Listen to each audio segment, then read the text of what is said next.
Good morning, ladies and gentlemen. Welcome back to see how Cal the Recycler is going on. Exciting news. I'm finding out more and more YouTube-ish stuff as I go. I found a way to efficiently upload stuff and make it more automated when I'm uploading videos. So that includes things like affiliate links to Amazon. I earn a little bit of money if you guys click on those links and buy the items through me, sort of thing. So that will populate in the description underneath the video. You'll have to scroll down because there's going to be a few of them. But yeah, that's another good thing for the channel. And today we have, can you guess? Got to be done.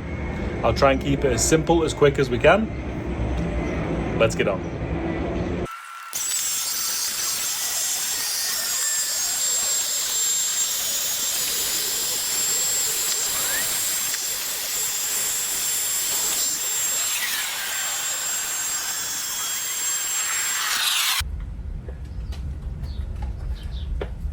Everything is under control. Nothing to see here. Okay. It'll all work out.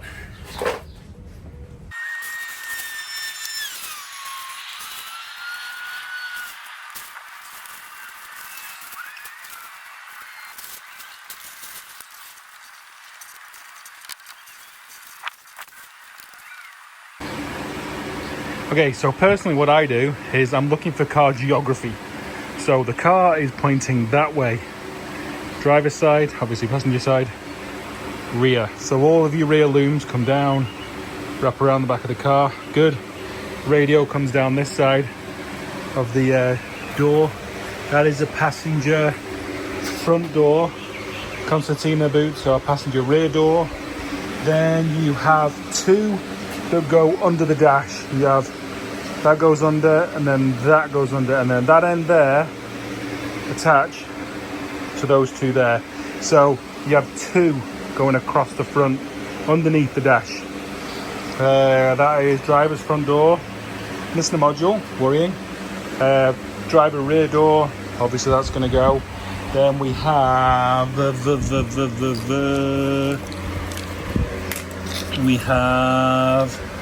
driver's seat and airbag module.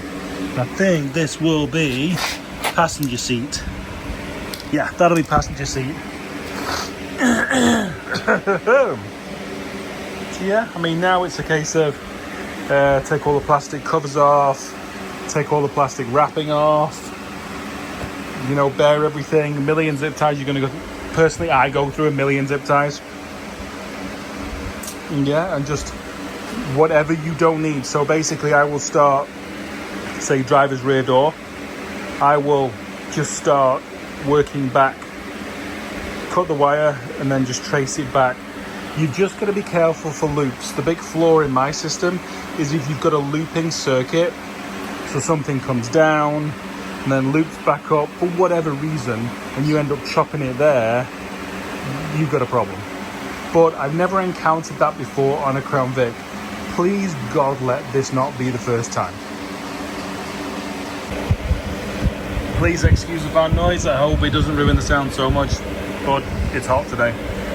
So this is just can be something that you could panic about on just chopping a chunk, because I was going to, and then I thought, no, let's do it properly. But you get loop backs like this.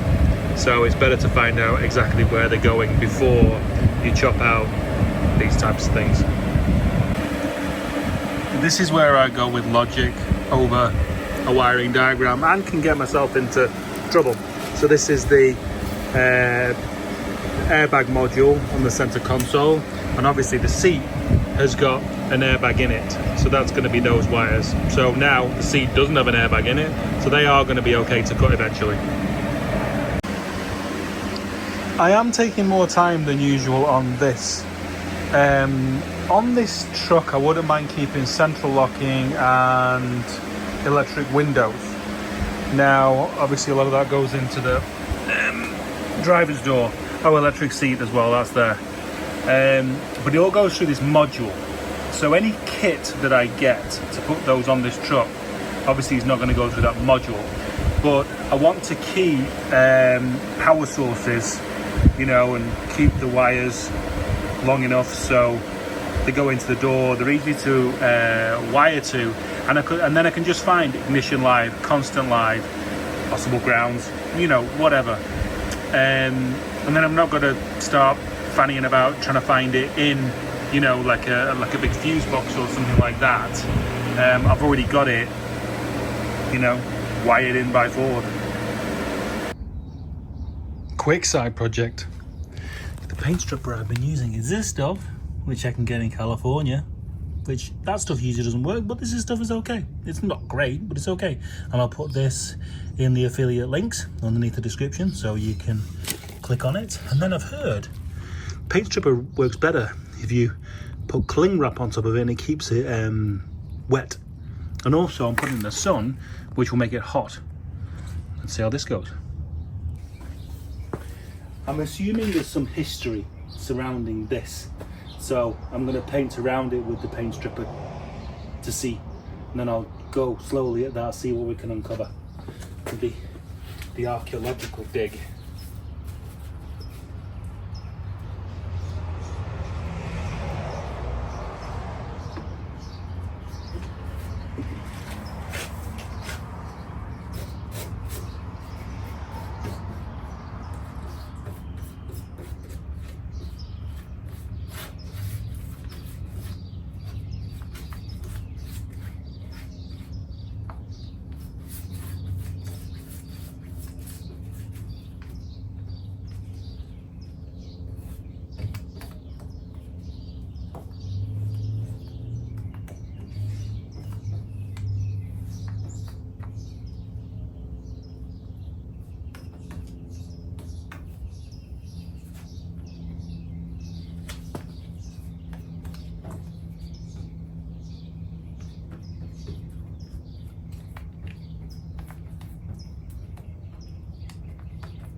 Too much. Damn it.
Okay, there we go.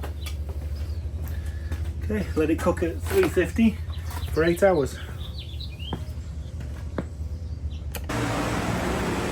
So I did this at, I want to say 11 this morning, and you can definitely see the moisture underneath, and I had a bit of a poke around and some paint is lifting right there. So let's carry it out, peel it, and power wash it. Okay, here it goes. Oh yeah. Oh yeah. I'd say it's done a lot better than normal. It's actually a pretty cool effect. That's kind of crazy.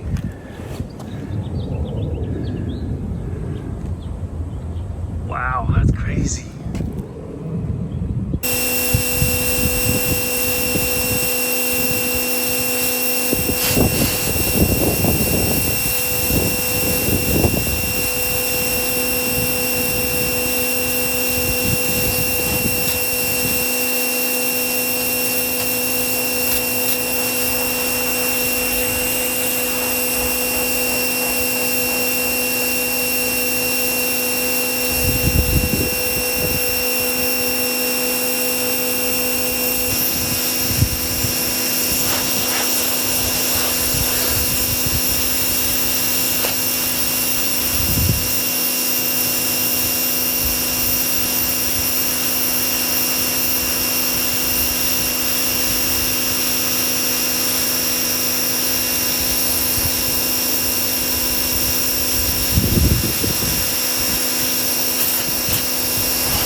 That actually looks really cool.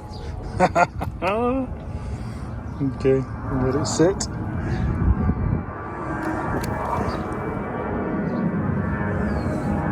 Nice. Nice. We did yesterday afternoon on this, and now this is the next morning, and it's early because it's going to be apparently nearly 100 degrees today. Then in Car Rally, I get blessed with about another 7 to 10 degrees on top of that, because it seems to hold heat. So we're going to hopefully be done by 12-ish, I would say, today. Right, I apologise about the fan, but it's nearly 100 degrees, so it's getting a little bit warm. It's the second day. There you've got your steering wheel, there you've got your fuse box, there you've got your body and light control module. So that's your steering wheel area. There you have a bulkhead for the to go through to the engine, headlight switch. Then you have another bulkhead. Again, that should be up there. This whole area is a lot tighter, but obviously spread out for now. Okay, now if you didn't have electric seats or weren't bothered about door light switches, windows, central locking, you wouldn't have any of this. You wouldn't have any of that, because that's for my seat, and then this is for seat control, and then central locking, and did I leave any window stuff? I may have left some window stuff in there as well, because I'd like this truck to have central locking and windows, electric windows eventually. So then so this is the driver's side of the cab floor. This is the whole fuel pump cutoff solenoid, fuel pump driver module that I've moved forward. This is inside the cab. So that is then coming outside of the cab now, running down the chassis leg. We've got fuel pump right there. EVAP has been taken out. Then we come round again and we've got license plate and reverse light. And then coming round again, your car's flat at the back here, and that is your rear light harness. So if we go round to the passenger side, you've got all the radio stuff there, which I'm leaving for now. If you took the radio stuff out, you lose a bunch more wiring on that top row there, but I'm going to leave that in for now. And then you've got your two connectors on your passenger A-pillar that basically connect it in a loop. And then coming down this side of the car, you could have no wiring at all on this side of the car if that was kind of what you wanted to do. But again, I've kept central locking, speakers, radio speakers. I've kept any window of this radio. This may be radio, I can't remember. What is this one? What is this one? What is this one? This is... Oh, this is interior lights. Yeah, it looks like I took all the radio back up there. Can't remember. I'm getting confused now. I'm hot. But like I say, if you didn't do interior lights, radio, or any door stuff, you wouldn't have anything on that side of the vehicle at all. Basically, your lower run of wire behind the dash will be going across, attaching to a connector that goes into the engine harness, and then comes up and then loops back on the other wiring that goes behind the dash. If that makes any sense whatsoever. Can you tell? Can you tell what we're doing today? Look, looks like it's just gonna like drop straight in like a glove, as they say. Today's seatbelts. The bed is, kind of like 90% there. I wanna get it back out and, mess around and see if we can get it straighter in my mind and my eye, and ask a few people and get them to stand around it and see if my eye is off. And then that will get, the final holes drilled at the back. But right now it's supported and in place and can slide around as to where I need it. So I thought, while the wiring loom is out, I'm going to put the seatbelts in, because there's some wires around the back of the truck. I may as well do the welding around there while it's not in, right? So you get the idea. Big top mount for, I assume, a seatbelt there. I'm going to investigate that a little bit more. And then we have the lower mount, which is obviously in the Crown Vic floor down there next to the battery. And then in that area there is where the seatbelt is going to go. So we'll pull it out, chop it, wherever, and then see what strength we can put in this B-pillar to support the fact that there's going to be a seatbelt in there holding me and Wife-tastic in. Rarely when a sentence starts with "I'll just," is it an "I'll just." So couldn't keep any of the you know, extra strength. So it's only like the front skin, if you will, which has plenty of fallback, so it is quite strong, but we need to make it better. Now, this whole area was kept open because when I turn the cab upside down, take it off, I can finish weld everything. So because we need to create a mount for said base, we need something to put that mount on. So that means filling up that rear area. So we're gonna do that. Take it behind the actual, oh, it's weird. There you go. Take it behind the actual curl up of the B-pillar, weld that in, and that'll create a base. And again, like OEM, using plenty of skins, flats and verticals, you know, to kind of create strength, as opposed to running something, you know, front to back. Running it across and stacking it, I think, is stronger because there's more skins, I think. Now that that's in, and it's going to get welded on the back side when I turn the cab upside down, because I can get in from there and it needs that quarter, that rear cab corner anyway. Now we have a base for that.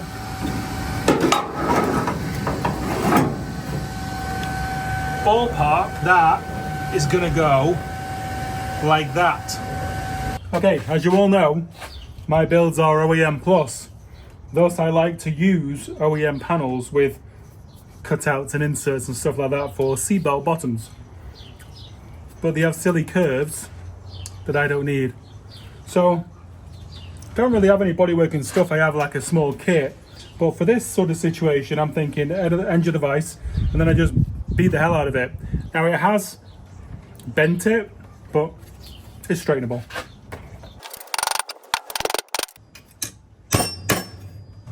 When you weld it to the piece of metal as well, which are flat, you can use a hammer, push it to, tack it, it's going to be flat.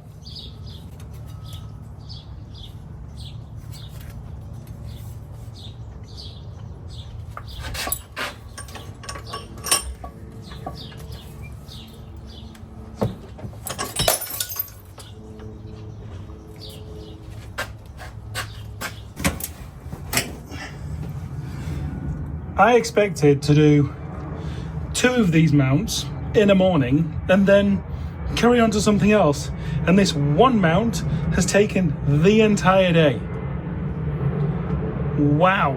I mean, don't get me wrong, it survived some serious crash. But wow, it took a long time. It took a long time. But we've got kind of like this area welded up. You know, this is all going to get covered. So it's just a lot of weld. But yeah, so we've got kind of all this whole area kind of built up now. Well, I think we've reached crazy dysfunction to the edge of health. You know what I mean? Another step, gets a little healthy. But it's definitely chaotic around here right now. So, Crown Vic seatbelts are in and fully working. Lost the bloody bolt to that floor piece, and I need to find the spec to that. But just finished the other side as well. So that is that. Gonna be losing this, so I'm gonna be chopping this out in a bit, and also I need to remove the steering column. The truck is gonna be beached for a minute because tomorrow I have another column arriving, so we need to get this out and the bits of dash that are cut out of here welded back in, so we can get this new dash in to give a little bit more room and a little bit more of an authentic look. All right, so I gave you my report. What's yours? How's it going? Not good. Really, really, really not good. So I have a classic looking steering column arriving tomorrow. So the Crown Vic steering column, wheel and shaft and everything is out, and bearing is out. Watch yourself as you walk past this. Okay, so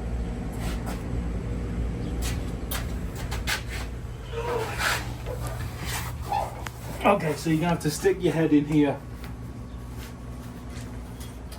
So that's the hole for the steering column to go through. Right there. Okay. Okay. Now, this display. So if you pull back, and you can see, so this is even. Okay. This opening's even, and it matches that one where the glove box is. Now, the display goes around the classic style steering column, and that is right there in the center. Can you see the problem? Yep. Oh, so the issue between the Crown Vic and the Yes. C10. Yes.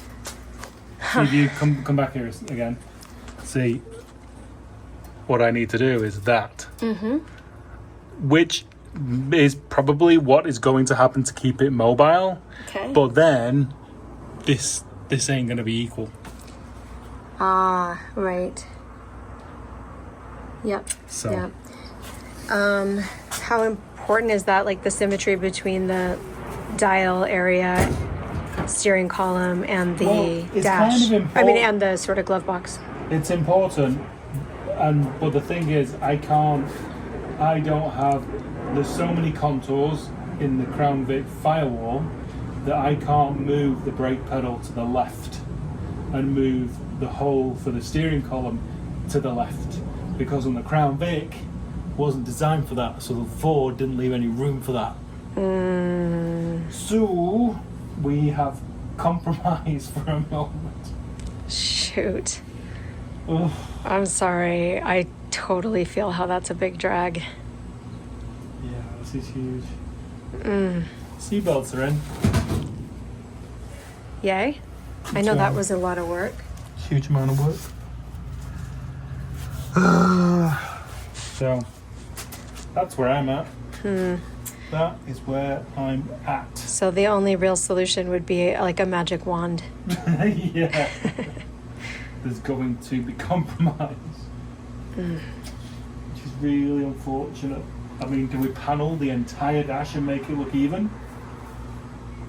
Maybe. That's a lot of work. I mean, seems like you've achieved more difficult things at Singer. Yes.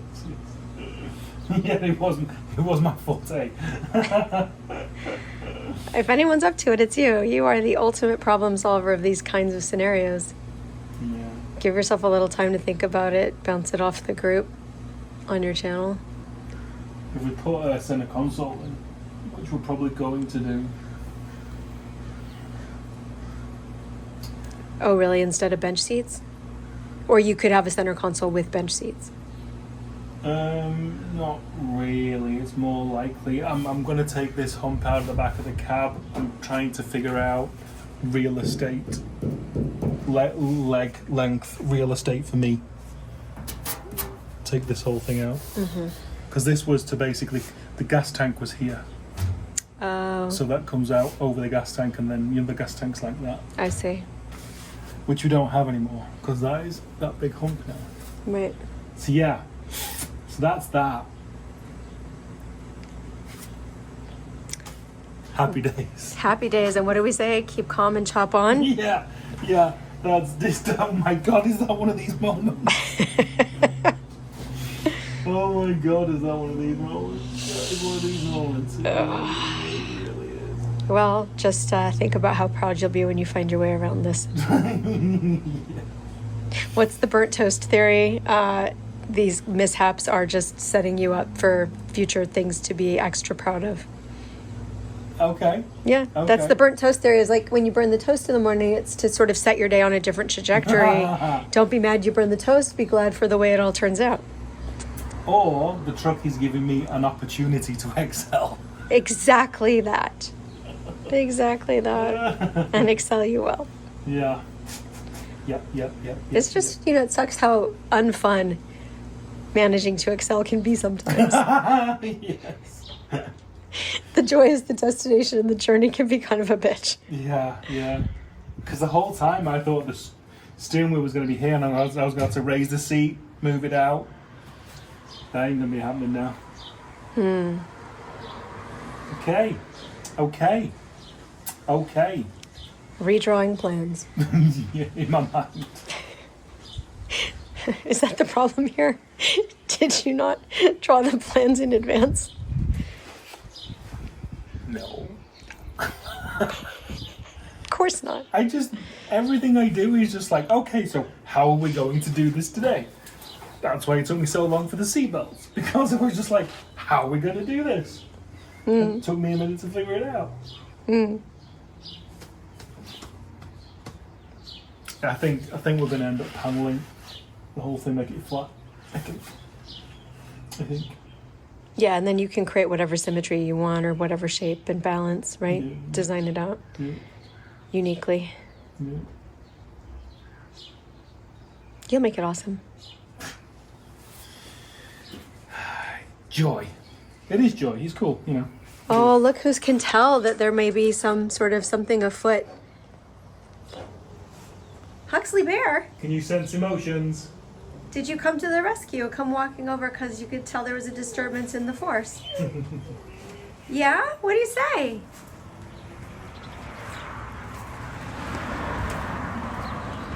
Huxley, what does a bear say?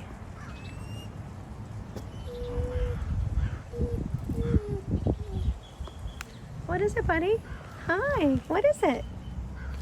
What does a bear? What does a bear want?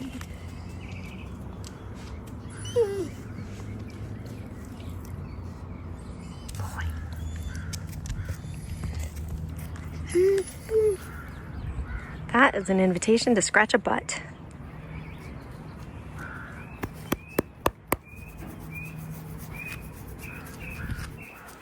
Very good. Very good. Very good.